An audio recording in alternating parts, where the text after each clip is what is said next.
Hey, welcome to another episode of 20-Minute Deal Breakdown. I'm your host, Joe. And I'm Jen.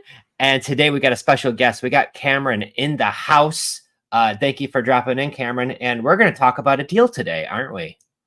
Are super happy to be here. Thank you guys again for letting me be the first one on the deal breakdown. Oh, Yay. yeah. So give us a little background on who are you, Cameron, and all the goodies. Yeah. So I'm located here in Houston, Texas. I've been in real estate for 3.5 years at this point. I'm 24 years old. And yeah, it's been a journey, but it's been in real estate the last 3 years, and it's kind of been a journey to get to this point where I'm at right now. Similar to kind of like what you guys do and some other people in this niche, but trying to structure creative deals direct to seller, and then either assign those terms or mainly looking to take them down and rent to own those to first time homeowners. So that's kind of my whole goal and where I'm at right now in my journey. Love it. Where are you based out of? Houston. So I'm here in Houston, Texas, just North Houston, and I'll do deals all over Texas. So we got Texas on the map. That is awesome. So you've been in real estate investing for 3 years. What were you doing in that in the beginning part?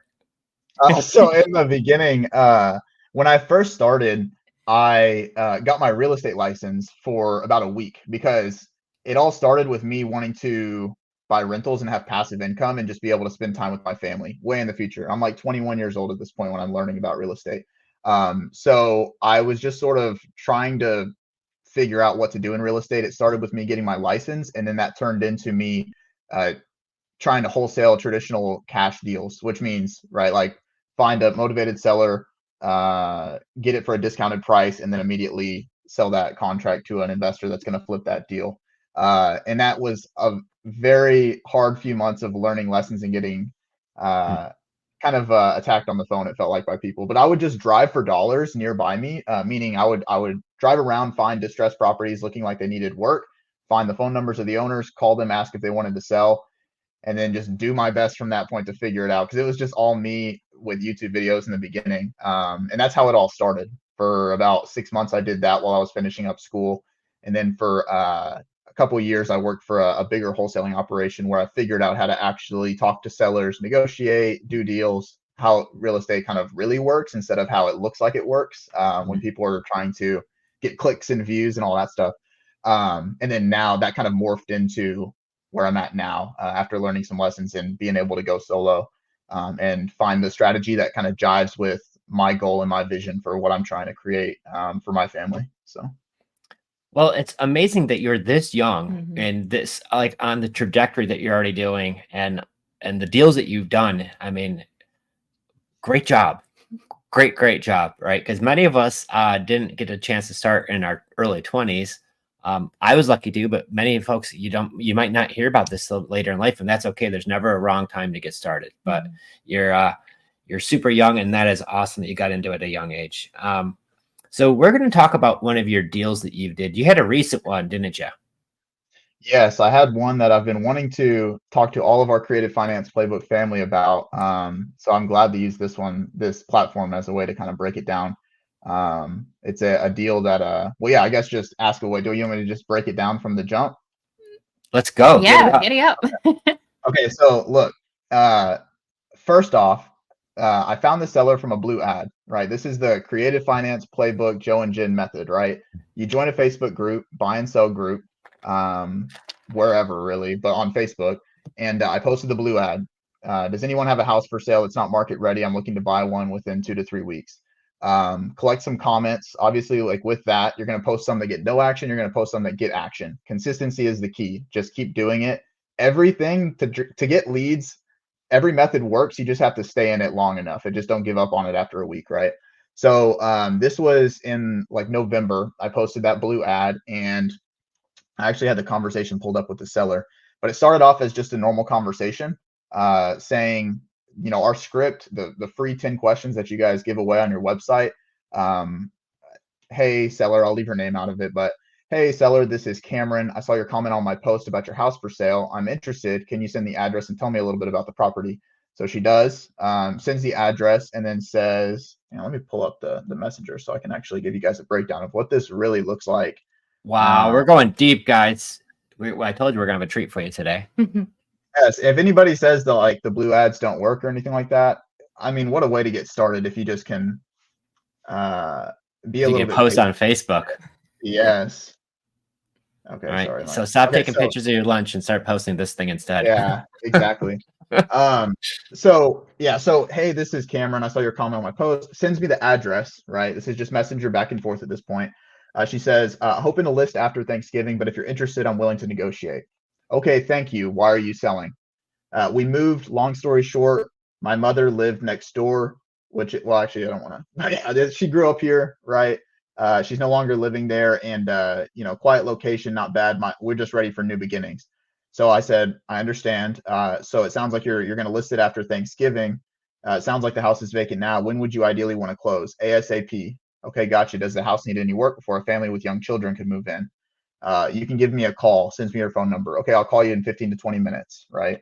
So this is, and to give you guys dates too, because a big thing that I want to portray to people is that everybody says it, but until you experience it, you don't understand that the money is in the follow up. Truly, there's probably like if anybody has an active pipeline of sellers that you're talking to right now, there's probably like 5 to 10 deals in there. If you have anywhere like north of like 100 people in a pipeline, there's deals in there right now. They're just not ready to close yet, but the money is in like collecting them on the front end. It's a different deal like closing them. So like maybe 1 out of 10 are ready to sell today, but that doesn't, what are we going to do with the other 9, right? Just not follow up. There's so much money there.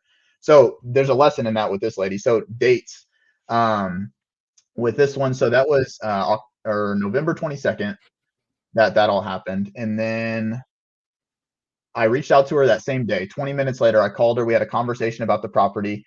It was a mobile home, and the seller wanted 135,000 for it. And I looked at the Zillow, just quick estimate. They're motivated, but their price was high, is what I thought. The Zillow was like 120,000, and they wanted 135. And I'm like, look, it sounds like I want to help because you really want to sell, but she's also throwing that. Well, we're about to list the property and this and that. But I'm like, well, your price is high. So I made the mistake of not actually doing research. I backed away from this property and said, you know what, her price is high just because of the Zillow, and I know it needs work and it's a mobile home. So I'm going to just put it like in a category that I'm not really going to pay attention to it and then focus on other leads or whatever. And I wanted to clean up my like pipeline like a week later, and then I decided to run the numbers, and I realized that she was saying 135, and it's this mobile home on a lot and a lot very like right next door to it, all as one that she's trying to sell together. And I realized that her price actually might work. I just might need to get her down a little bit, but as far as like a discounted property, it might actually work. Because on that first phone call, just introducing myself, saying what I do, I asked if she's open to terms. The whole reason she was selling is she's trying to pay off some debt and then move away. They've been working on the house. They don't live there anymore, and they've just been like going back and forth on weekends to try and get it ready to sell, but it's just a lot of work and it still needs some work. And with the terms pitch, with her wanting what I thought was over what it was worth, she said, no, I would need $60,000 down up front. So I'm thinking, okay, she wants like pretty much half of it down and she wants over market value. Probably not a deal. Just a quick analysis in my head. And then I run the numbers and I realize there's that lot next door. So I call her back, following up with her saying, oh, hey, this is Cameron. Actually, I wanted to talk to you again about this property. I know it's been a week, but is it still available? Yeah, it's still available. And she couldn't really give me a detailed rundown of the inside, and I was almost a little bit scared to contract it. And I kind of reiterated, hey, if we could get this thing done, what's the least you'd be able to take? And she's like, honestly, a lot of people have just gotten cold feet and said they were going to make an offer and didn't and backed out. If you could get this done for 100,000, then I'll like be ready to do the deal. And I almost was like, it's one of those things that it almost sounds too good to be true until like you kind of make that jump. Because you could be like, if it's your first time doing like a deal or a big deal, you don't know until you've done it what it feels like and looks like. Oh yeah, that's a deal. I'm like, is this too good to be true? Am I wrong on my numbers? Like, so then I'm reaching out to a few realtors for confirmation. Because on this one, I realized that the value in being able to actually turn around and make money on it was immediately relisting it. I'm running my numbers based on the value of these on the open market, the lot itself, and the mobile home, not really to a flip investor as far as like off market. So my whole strategy, I'm talking to her and I'm like, probably the best thing to do is going to be to like wholesale, that model where you essentially close with the seller and immediately just get open market like exposure, right? List it immediately on the open market. So I'm having doubts in my numbers at this point, and that's why I wanted to go see the property, right? So this is like a week after we had our initial conversation, and I'm like, hey, can I see the property like today? And she's like, yeah, my husband can meet you. So I meet her husband at the property. And essentially I walk through it and I'm like, oh, all day. Like, cause there's mobile homes and then there's like, you know, 4 walls and a floor that people call mobile home. This one was like a very like, I mean, carpet paint, like legitimately double wide mobile home on lot, like on a legitimately sized, like 14,000 square foot lot, with city water, electric, like wired up and plumbing works and all that good stuff. Just needs a little bit of like cosmetic work. And then a whole lot next door that's on city water too, and city electric and all that stuff, right? So I'm looking at this, and then I'm waiting on one more realtor opinion to get back to me. I sent this guy the numbers. He sold a lot of mobile homes in the area, and just before actually investing the money into like closing and making this lady an offer, I was a little bit scared and hesitant on my numbers. So I asked this guy to get back to me, and he didn't get back to me yet. And I was supposed to call the seller, so I texted the seller. This is in that afternoon after I had seen the property and met with her husband, built rapport with the husband, text the seller because it's husband and wife, but it's the wife's parents' property that's been passed down to her, right? And I text her, and again, I got the conversation pulled up here because this is a lesson in follow-up and how to try and not lose a deal. So let's see, blah, blah, blah. So I said, hey, I'm still waiting on my realtor's opinion after repairs. I'm very interested. And thanks for letting me meet up with John earlier. My realtor's supposed to get back to me tonight. I'm not exactly sure when, and I don't want to keep y'all up. Can I call you guys tomorrow and let you know where we'd be at with the numbers? And my seller says, you're more than welcome, but the other folks that backed out originally in the deal, because there was another buyer that had cold feet, they came back to the table and are wanting to move forward with the original agreement, gonna move forward with it. So I'm like, I had this thing right here, right? Seller wanted a value that worked. I was just like kind of scared to make that offer because I wanted the confirmation from a realtor. And at that point, you're kind of in sales. You don't want to chase them too much. And like, because this is over text. So I didn't want to call her 3 times. And then she's just like, oh, this guy is all thirsty for it and blah, blah, blah, blah, blah. So I texted her, oh man, I understand if you guys have to do what's best for y'all at the original day. My bad. You guys have to do what's best for y'all at the end of the day. What is the amount of the original agreement that they had agreed to, right? Because I'm like, maybe I can beat it. I don't know what they were under contract for originally. And then she doesn't answer me, right? So then next day I call her, no answer. A week later, and this is after me putting in the effort to go out to the property, and also a word of advice. Set expectations, right? Upfront expectations with sellers. If I go out to the property, are you ready to get some paperwork signed? If we can come to an agreement on it. Sometimes I'll break my own rules because you get like excited when you see these numbers and blah, blah, blah, blah. You're just in a rush, and it always ends up coming back to bite you in the butt. If you're going to spend time driving somewhere, make sure you confirm with the seller, hey, if this takes me till tomorrow, right? Can we sign some paperwork, or like, will you hold off on this for me until tomorrow? Because I want to get my realtor's opinion and I'm very interested in this property. If they say no, then I'm like, okay, now I know we need to make this thing happen today. I'm not going to lose it by waiting on a realtor's opinion, right? At least you know, right? As an acquisitionist, as an investor. So December 7th, right at this time, hey, is your buyer still moving forward? If anything doesn't make it to closing, just let me know. I'm serious about purchasing the property. She says, yes, still moving forward. Hopefully going to close by next week. If it falls through, I'll get back to you. Okay, thanks. A week later, hey, just checking in. Did everything close with the property? Not yet. We're waiting on the title company. There's title insurance involved, waiting on the underwriter to complete their review. Because with the mobile home, it's kind of tricky. It wasn't attached to the lot itself. It was like going to be a bill of sale and all that. So there's a little bit of extra title work. Plus, there was a cloud in the title, which we'll get to in a little bit. So, hey, Roger that. Hope you guys have a good weekend. And I said, is your buyer buying both lots? And then she said, yes, because I'm like, hey, maybe the one next door. I don't know if they're not going to buy that one. She said, yeah. So I said, gotcha. A week later, hey, just checking back. Is everything, did everything close? Or are you still waiting on the underwriter? Still waiting on the underwriter. Okay, gotcha. A week later, right? This is after the new year now. So, hey, did everything finalize with the closing? January 2nd, doesn't answer me. So I set my follow-up for a week later. The day of my follow-up, this has happened to me multiple times in real estate. I don't know how. I credit it to God. It's always the day that I schedule my follow-up, the seller texts me. I don't know how that happens, but it's on the hot ones that end up being good deals. They always text me back before I text them on the day of my follow-up. So the day I scheduled my follow-up, she texts me back. And I didn't even text her. I just got her text. It's almost like she knew when to follow up with me. She said it fell through. If still interested, let me know. That's what she said. Let me know. So I'm like, I'm still interested. I'll call you shortly. This is all that work I've been putting in because I'm like, the main goal like isn't to hound her. It's mainly like, look, if this doesn't fall through, I'm the one to call. Call me. Call Cameron. Right. That's the main point I'm trying to get across with this lady. Because again, I knew it was a deal, and I knew that also I had the resources to help her out to get it sold because she was talking about having a few situations where there was title issues, couldn't close.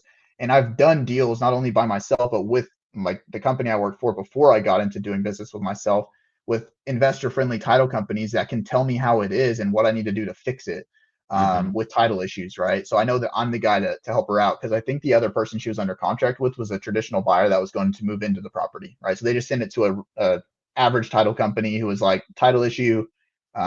We can't do anything. Right. So where we're at with that, right? I call her, follow up, and then we're talking about numbers at this point, right? She said, honestly, if you can do cash, I'll take 95.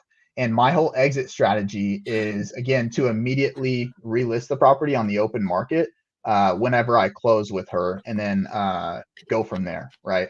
So what I offered her, because less cash out of my pocket to close this deal, the better. So I said, hey, what if I put a little bit more meat on the bone and did that 60,000 at closing, but did the rest within a 12-month term? So instead of having to close with 95, I was saying, let me close with 60 and then I'll pay you the like 40 within 12 months. So I'll up the offer by $5,000 if you give me a little bit more time to get you cashed out. That was my whole thought process. I honestly probably could have stuck at the 95, but whatever. It ended up being what it was. So we're under contract, right? That's the lesson on follow-up is stay on these sellers. If you make a mistake, don't get butthurt with your ego on, oh, they signed with somebody else. There's deals to be had. And honestly, in my experience, half the people that say they've signed with somebody else, half of those are easier to contract because they're ready to go. And those buyers, I mean, they fall out 50% of the time, honestly. Most people in the industry, they're just backing out 50% of the time when an issue pops up. So well, and that's what we train in our own team. Like if you have a deal and you came close to making that deal and it backed out for some, like, and the seller says, no, I sold it to someone else instead. I'm like, this is where we still follow up just as frequently because those deals go sideways all the time. Could you share those dates again? So the initial contact was in November. November 22nd is when November 21st is my Facebook message to the seller, right? And now it's January 9th now, right? Fast forward. Yeah, so January 11th is whenever we essentially are negotiating and getting it under contract. And this is sandwiched in between those two dates, right? Are me visiting the property, me thinking I lost the deal, her going under contract, her not being in contract because the title company couldn't close it. And then it's a contract, right? That's all part of follow-up, right? Follow-up isn't just, okay, I made you an offer, you didn't like it. And then in 6 months, hey, has anything changed, right? It's also the people that maybe you thought you lost the deal, but it's not done until it's done realistically. So yes, that's the follow-up lesson. Keep following up with sellers. Don't let it go, especially if they've signed. Then I'm even more. Every single week I was on top of the seller. And even if she didn't respond back to me, I'm like, don't make assumptions on thinking that they don't want to talk to you anymore. Sometimes people just get busy, right? Just be top of mind. So anyways, we get it under contract, right? And that's when another lesson here, when the seller says that there's title issues or whatever, a big thing that I've learned from the company that I worked for before I started doing it for myself is like, find a good title company, let them tell you what the issue is, right?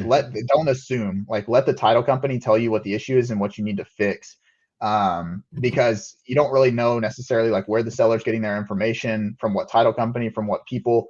And yes, obviously I kind of understand, hey, there might be a title issue. Let me send it to the title company and see what we actually need to do, right? We've seen stuff before. It's no biggie, right? That's the value that I can add to the seller. So like, let me see what we can do to help.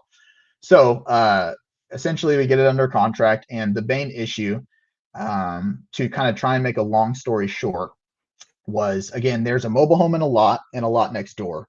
And when I say lot, on the actual like county records, it's like lot 8, 9, 10, 11. But like 8 and 9 are the property without the mobile home, and like 10 and 11 is the property with the mobile home. So this is where stuff got really fun. And the seller's parents essentially had owned it like way back in the 70s. And then what they did was like they seller financed it to this other couple, and then they got a divorce, but they didn't seller finance like all of the lots, only like 2 of them. And then the people that had purchased it from my seller's family deeded it to somebody else, but they deeded the incorrect lots to somebody else that they didn't have ownership of, right? Because it was like 8, 9, 10, 11, right? There was like 4 total numbers essentially, and they were deeding like 3 of the numbers to somebody else. And like 2 of them, the person did have ownership of, 1 of them they didn't. And essentially that person that they deeded the property to left the property. They were in a situation where they, again, not to get too personal, they needed to leave in a hurry because there was a situation with like a stalker and just stuff like that. And I found that person. I had a conversation with them, so we'll get to that point.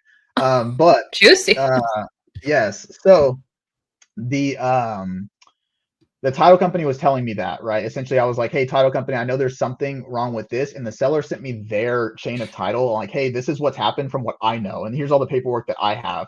So I was literally sitting with all this paperwork out on my desk once I knew that we had to fix this issue and untangle it. Before then, I was just sort of, again, letting the title company figure it out, planning my exit strategy for this deal. And then once the title company told me, hey, this is where we're at and this is what we need to do, that's kind of when I got to work on organizing everything. So, well, and I got to put a point to that though, because every single closing usually has a little bit of an obstacle at times. And if you don't stay on top of your deal, it could go sideways. And I know many of the deals where if you didn't just take that white glove treatment and truly help these people, find out what the problem was, figure out what the workaround was, and get the sucker to closing, right? And sometimes it takes a little bit of elbow grease and a little bit of a detective or whatever it is, problem solver. Is that right. pretty much what happened here? Same thing. Same thing. I felt good about it because I'm like, I felt like I was helping the seller out, and I actually had something to add to the deal. Because sometimes something that I've struggled with is imposter syndrome. Like, I mean, am I adding enough value to justify maybe the money that I'm going to make on the back end? Wait a minute. You're solving a huge problem here, right? This is a problem that it's just not something where now they don't even live there besides. And so having you as boots on the ground and somebody's as diligent as you are is getting this thing down to the finish line. But you're providing a ton of value. And it's figuring that out, really. I'm like, you know what the seller needs is somebody that's like here and like ready to work for them, because that's that's my little unique corner of the marketplace right now. That's who she needs to be able to get out from under this thing and stop paying the taxes on a house that's just sitting there. And, again, giving her the white glove treatment, right? So, but anyway, so again, the person that vacated the property never signed away their rights to the property. The seller, okay, so let's do this. Party A is my seller's parents. Party B is the people that my seller's parents sold the property to. Party C are the people that Party B sold the property to. And Party C just left. They just left the property. And they had one of the wrong, they were under the assumption that they owned like more property than they did, because Party B deeded over, or they signed a general warranty deed that wasn't actually notarized to a title company or anything like that. Yeah, so essentially Party C has never been heard from since that date. And what Party B did, like a year after that person left the property, is they deeded it back to Party A. They sold it back to Party A, but they didn't have the rights legally to sell it back to Party A, Party A, because Party C just disappeared. They never signed away the rights that they did have to the properties that were legally theirs, right? Now there is the whole law around I was like super well versed in it a couple months ago when I was doing this deal, but essentially, like, the rights where if somebody just abandons a property and you've paid property taxes on it for a certain amount of time, then you have like legal rights to it. I forgot what that's called. so essentially party A is my party's parents, right? Now they think they own the property, all of them again, and passes it down to my seller that I'm working with. And that's what the title company is saying. Somebody's got to find party C and have them sign off on this whole thing, because yes, they don't own this one lot and they thought they did, but the other two, for you to be able to sell those, you got to get their like signature and find them, right? So I'm doing like True People search. I had a name, but I couldn't find them, and the seller wasn't in contact with them because they're like, well, I mean, my mom knew the ex-husband of the person, so we're just kind of going on we're looking at this point, searching for the person, and all the while during this time, what I'm thinking with the seller is, you know what, like my agreement with you is to do the 60 up front and the 40 on the back end within 12 months. While we're doing this, why don't you just let me get to work on actually finding my end buyer? And then if I can find them before closing, you can get cashed out in full, right? It's a win-win for all parties. You can get all the cash at closing instead of within 12 months if I can get to work marketing this right now. So I do. I have a realtor that I'm connected with here in the area. And while I'm looking for this person, we go ahead and start marketing for our buyer on the open market for that increased price, right? So I'm under contract with the seller for 100 total. What we did is split up the purchases for, we did 25,000 for the lot and 75,000 for the lot and the mobile home. Mm-hmm. Because just determining what the resale value is, I didn't want to just split it up down the middle and break even on one and make all the profit on the other. I wanted to be kind of smart about that, right? So essentially the original purchase agreement with the seller was like 25 grand for the lot, 75 for the lot and the mobile home, and then we were going to do a down payment. We had all the terms agreed to, like a down payment on this one, a down payment on this one, and the rest. So you didn't close on it yet, and you just put it right on the market. You got into the deal for about 100 grand. What'd you guys list it for? We listed the lot for 67. No, we listed the lot for 70, and then we listed the mobile home in the lot for 100,000. No, So you're 110. I'm getting my numbers mixed up because of what we actually contracted for was different than what we listed for.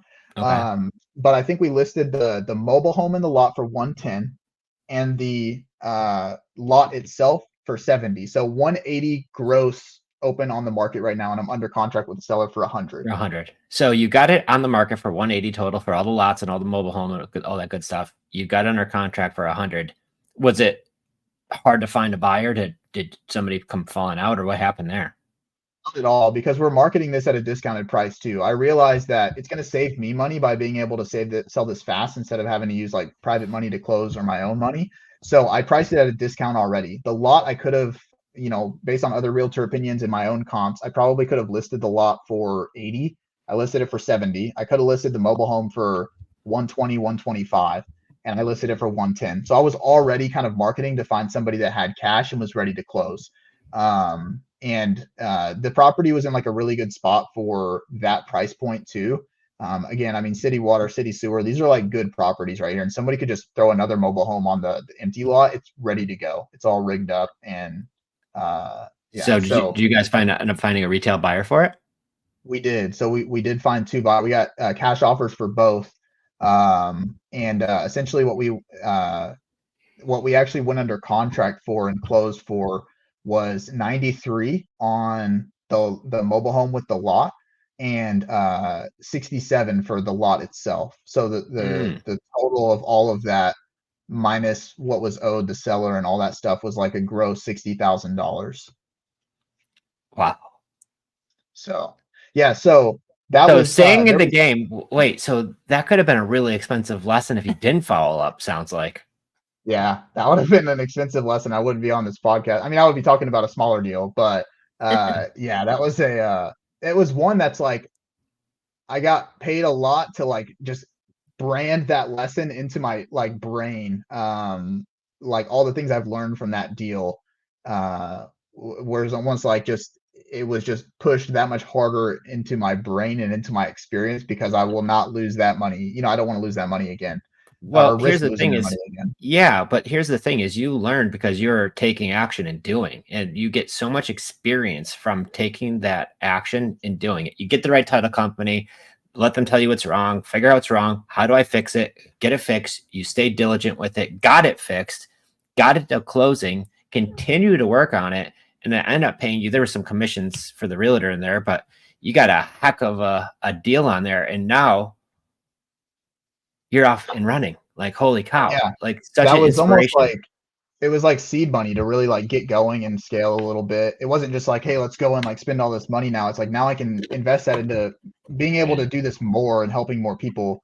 But yeah, so also a big struggle with this was like, I was worried that we weren't going to be able to close, because you see that big check and you're like, but there's a whole cloud before I can get to that check, right? I had to clear up the title.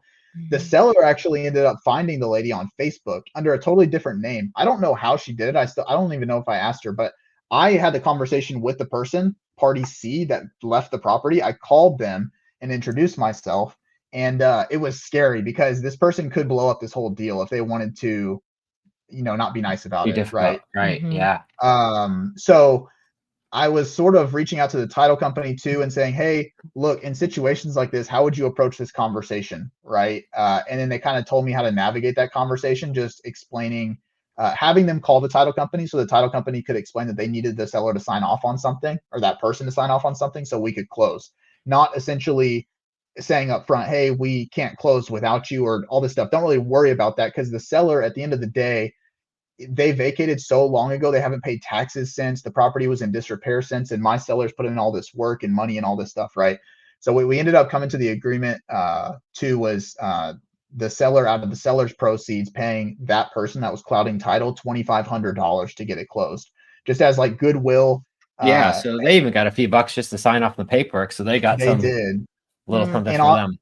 and honestly, on a property that they would have like otherwise, they had a lot of money that they should have, been paying in taxes and this and that anyway. So it was kind of like everybody won, that came out of the seller's proceeds, and the seller was happy because I was able to conversate with that person and let them know what was happening along the way, so that the seller didn't have to get mixed up in that. And I essentially like helped conversate with that person, negotiate what they were going to get to make everything just go smooth and clear. And then once that person signed, we were pretty much good to go from there. The only other thing that happened before closing that was a challenge was the mobile home, to get it like legally attached and like title insurance and all that stuff. We would have had to wait like more months. So I just took a discount. We were originally under contract for 97 for the mobile home and lot. And the buyer, we were just saying, hey, look, this is where we're at. We can wait longer, or we can give you a discount essentially. And they were like, yeah, we'll do it at 93 instead of 97. And I'm like, honestly, peace of mind is worth $5,000. I will tell you, all day. I would have lost so much sleep. Yeah, because now the deal's just hanging for that much longer. So you made the right move. So my gosh, oh my gosh, you like hit so many great things there. Like, I would say this is probably the most in-depth deal breakdown we've ever been a part of. It's one thing to just share numbers, but I love that you got so granular with the nitty-gritty, because that's real life. And these situations do happen. Maybe not to that extent every time, but they certainly do. So as we are wrapping up this amazing episode, Cameron, and guys, he's on episode 31 of our Creative Finance Playbook podcast. So if you want more about Cameron, go check that out. But as we wrap up here, Cameron, can you give us one piece of advice for someone that is looking to get into investing, especially with creative, just one piece of advice for a new investor? Find the people that you jive with. There's so much out there on YouTube for free, and there's so many different people. People that I love is Jenn and Joe. I was always attracted to the way that they teach and the way that they go about business. And the mentors mentor Ron LeGrand, I really jive with what they teach. Just absorb that information, and then the biggest thing is just keep going. You can't lose if you don't stop, right? I've always kind of seen real estate as like, I might not be where I want to be yet, but I'm on the right road. At the end of the day, this road is called real estate, and my destination, my dream life, is just a little ways down the road. All I got to do is continue driving, right? But you could get shiny object syndrome, take a left turn, take a right turn, and then you don't end up where you want to be. But it's just because you didn't stay on the road. You can't lose if you just don't. You might run out of gas, but guess what? I'm going to hike down to the gas station, get some more gas, and fill up the tank. And I'm just going to keep going, just getting a little bit closer every single day, because I know, truly, if you're listening to this podcast, real estate is the road that's going to lead you to the life of your dreams.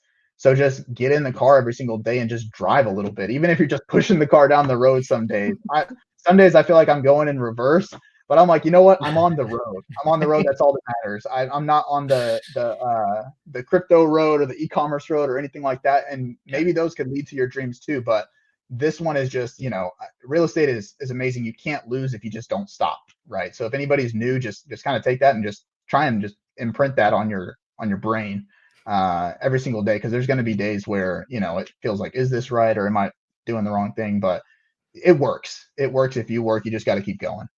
Bam.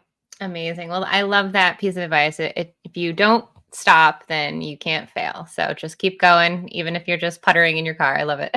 So thank you so much for taking time out of your busy day, Cameron. I know you got a lot of sellers to catch up with and obviously follow up. So guys, if you're listening and you will also want that blue ad, like Cameron said, go over to creativefinanceplaybook.com, grab our free blue ad, and also those 10 questions that you can ask your sellers, and it'll help you in your creative finance journey here. Thank you, Cameron. Yeah. And if you guys need help, obviously get a hold of us too. And if you want to learn what Cameron's doing, like reach out. We'd love to help you too. But Cameron, you take all the action.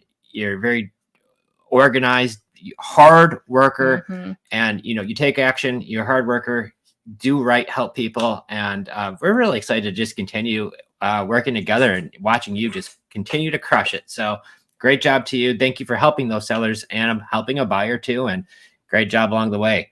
Thank you for sharing your story. Yeah. Thank you so much, Cameron.